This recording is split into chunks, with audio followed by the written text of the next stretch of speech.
If you guys know already, there's Eastern, Continental, Semi-Western, and Western grip, all right? You think Rafa Nadal has a Western grip. That means his racket face is tilted all the way downward.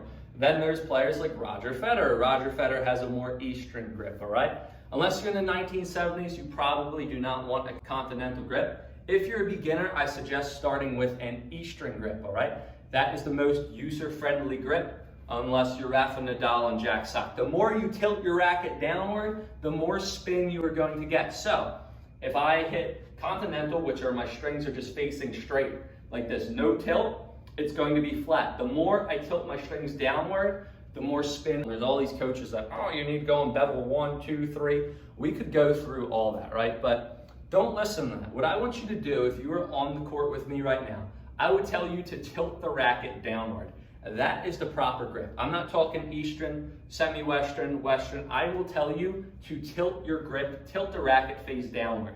Why? Because wherever you tilt your racket face, when I tell you tilt your racket downward, wherever you tilt it, regardless of what grip it is, it's probably the most comfortable position that is for you. So if you're having trouble with your grips and you have your coach, maybe you might be working with a certain coach, he's telling you to be in a certain grip, I want you maybe next time to go out and try and just tilt your racket downward, see where you end up as long as your strings are tilted down, and use that grip, because that is much more of a user-friendly, personalized grip. One grip for Naomi might not work for Justin, one grip for Justin might not work for Naomi. So enter the grip with an open mind.